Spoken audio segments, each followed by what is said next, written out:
Fala galerinha, tamo aí então com um vídeo sobre a Revolução Francesa. Sou o professor Silas, não sou youtuber, eu tô aqui para gravar um vídeo para poder ajudar os meus aluninhos aí, principalmente a galera do oitavo ano, no qual a gente estudou esse assunto recentemente. Então a Revolução Francesa, ela foi um movimento aí importantíssimo para a história, porque ela meio que fez uma grande transformação. Primeiro, vamos entender aí o que eu estou querendo dizer. O que é uma revolução? Revolução é uma mudança, uma transformação profunda e rápida em uma determinada sociedade.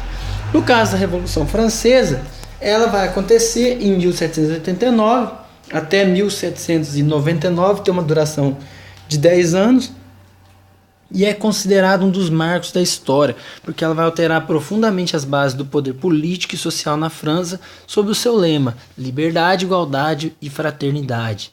Então nada mais é que um movimento de contestação ao antigo regime, ao absolutismo e à sociedade estamental, principalmente. Aí ao fundo a gente vê um quadro famosíssimo do pintor Eugène Delacroix, que é A Liberdade Guiando o Povo, com a bandeira francesa na mão.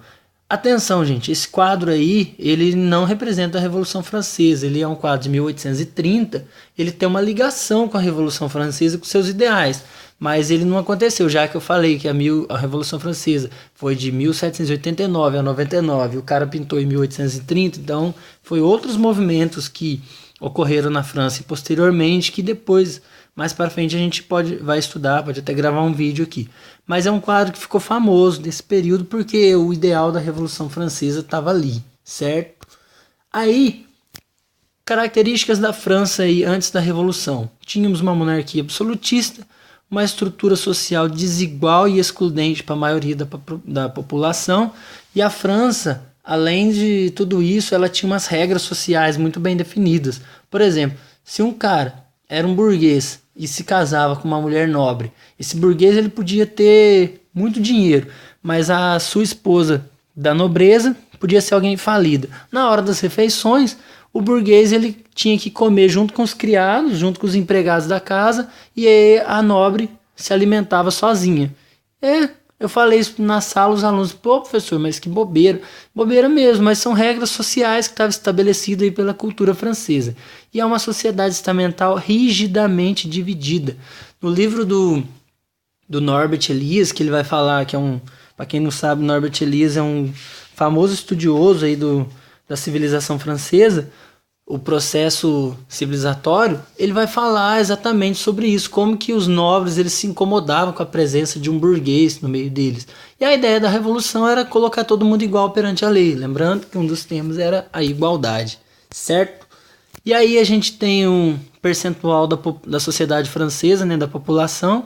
Então era dividido o primeiro estado, que era o clero, o segundo estado, a nobreza, aí 2%, e 97% da população era o terceiro estado, formado pela burguesia, camponeses, chamados aí sans-culottes, que eram aqueles que não podiam usar o culotte, sans-culottes sem culotte, que era uma espécie de calção, uma calça que vai até o joelho, que a galerinha, a alta burguesia e a nobreza usava.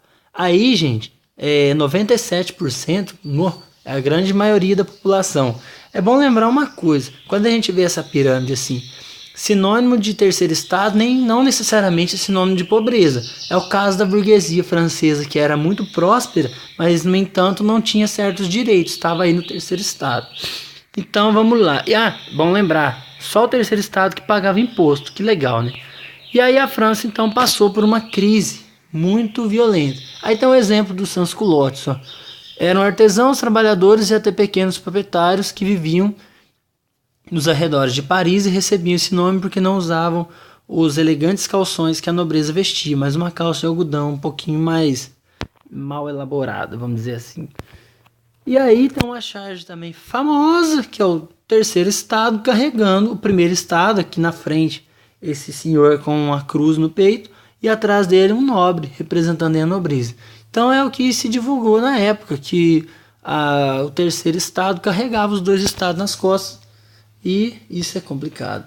Então olha só, o que é a Revolução Francesa? Uma situação de exploração do terceiro estado, mais uma crise econômica, Mas as ideias iluministas que a gente comentou na aula, que o iluminismo tinha alguns teóricos que pregavam o fim do absolutismo, que pregavam a igualdade, a razão no lugar da fé, a razão no lugar do obscurantismo da religião da Idade Medieval. Essas ideias é que foram pano de fundo para a nossa Revolução Francesa, tá certo?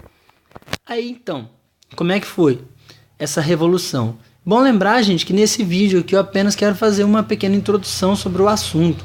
Então não vou aprofundar até o final da Revolução Francesa, porque também fica muita coisa para um vídeo só. E aí tem então algumas etapas do processo revolucionário. Em abril de 1789, para tentar resolver o problema da crise, o rei Luís XVI convoca os Estados Gerais que 163 anos não eram convocados. O que é isso? Eram representantes de cada uma das categorias, do primeiro, do segundo e do terceiro estado.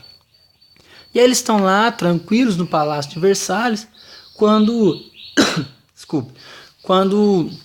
eles não entraram num acordo, porque eles não entravam na decisão se o voto para as decisões dali daquela Assembleia seriam por estado ou voto por cabeça, certo?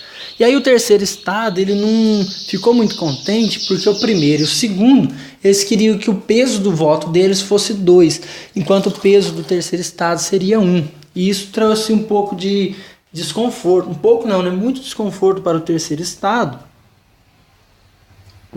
que nesse momento vai se reunir.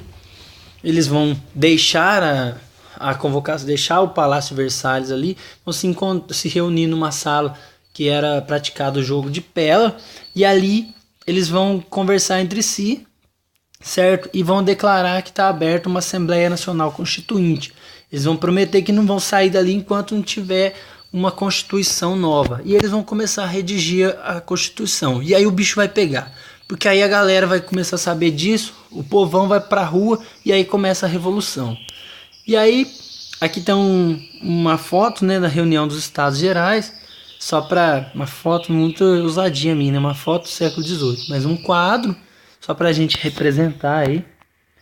E aqui, 14 de julho de 1789, tomada de Bastilha. Bastilha era uma prisão, o símbolo do absolutismo na França, e as pessoas vão aí para as ruas, vão invadir Bastilha, vão soltar alguns prisioneiros. Não eram muitos prisioneiros que tinham ali, mas eram mais prisioneiros políticos, pessoas que já questionavam o antigo regime, né, o absolutismo francês, e vão principalmente pegar armas que tinha ali em Bastilha para dar início à Revolução. E milhares de pessoas vão sair às ruas de Paris, e aí tem início a Revolução Francesa, de fato.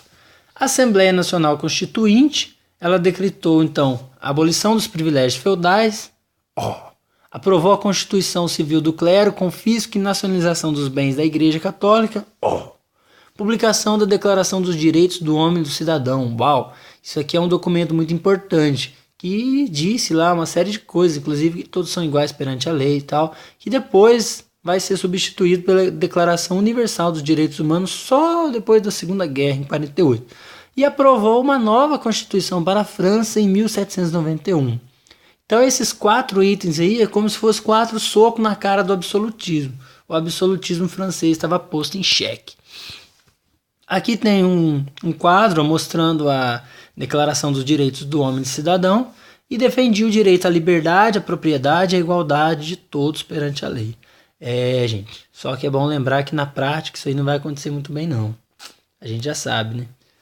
E aí a Constituição de 1791, ela transforma o absolutismo em uma monarquia constitucional, estabeleceu um voto censitário, mas manteve a escravidão nas colônias. Então, como eu falei, igualdade perante a lei de todos é uma coisa muito abstrata, uma utopia, né? Até nos dias de hoje isso não existe. E aí, gente, dessa convenção, dessa Constituição, né, o rei, o que vai acontecer? Ele vai ceder e a monarquia vai passar a ser constitucional, e vai surgir alguns grupos aí políticos muito interessantes. Os girondinos, que representavam a alta burguesia, e eles queriam continuar, queria a revolução, mas de uma forma mais gradual, até porque naquele momento já estava ótimo para eles já conseguiram o espaço deles. Os jacobinos, que representavam o povão, que defendiam que vinha da pequena e média burguesia, proletariado, os trabalhadores, artesãos, os caras mais assim do povão mesmo. E os jacobinos já queria que a revolução fosse uma coisa de louco, fosse uma transformação rápida, acabasse com o rei e se instaurasse uma república. Então, gente, é daí que vem a questão da direita e esquerda, né? Tem gente que me pergunta, professor, mas o que é direita e o que é esquerda? É porque na Assembleia Constituinte, os girondinos se sentaram do lado direito da sala e os jacobinos do lado esquerdo. Então é daí que vem a ideia deles. Outra coisa, o lema da revolução era igualdade, liberdade e fraternidade. Quem gostava da ideia de liberdade eram os gerondinos, liberdade para o comércio, até porque eles eram da alta burguesia. Os jacobinos pregavam a ideia de igualdade, por isso que eles não queriam mais um rei governando, eles queriam uma república. Então é daí que vem essa coisa de direita e esquerda, que depois ganhou outros significados, mas é assunto para outra aula. E a chamada planície ou pântano, que representava a burguesia financeira, os banqueiros aí. E eles não tinham uma posição política definida. Quem estava vencendo, eles acompanhavam. É uma espécie de PMDB da época, né? PMDB é assim, no Brasil, quem está ganhando, ele está governando junto. Então teve esse grupo aí. Mas se vai destacar os gerondinos e jacobinos. Então, para fechar nossa aula, nós falamos um pouquinho da Revolução Francesa, falamos que ela foi influenciada pelo Iluminismo, que ela ocorreu aí no finalzinho do século XVIII, e que depois da Revolução Francesa o mundo nunca mais foi o mesmo. Ela fez aí a ascensão da burguesia ao poder na França. Depois, gente, nas próximas aulas a gente vai comentar aí melhor sobre girondinos, jacobinos, sobre as próximas fases da Revolução, diretório, até chegar aí no Napoleão, que termina a Revolução Francesa. Mas isso é assunto para outro vídeo, tá joia? Então um abração a todos, eu espero ter ajudado aí. A minha ideia não é ganhar likes, nem, você sabe, nem inscritos, mas é ajudar os caras que querem estudar, mesmo você que não é meu aluno, mas que assistiu o vídeo aí, fica à vontade para fazer o que você quiser dele, baixar, editar, criticar, que eu acho que nós estamos num momento que nós precisamos ampliar esses espaços de diálogo. Você tem o direito de dar sua opinião para aquilo, seja lá qual for ela, certo? Como dizia o Voltaire aí. Então um abraço para todo mundo e continue estudando, gente, porque ó, é importante, tá bom? Até mais, tchau.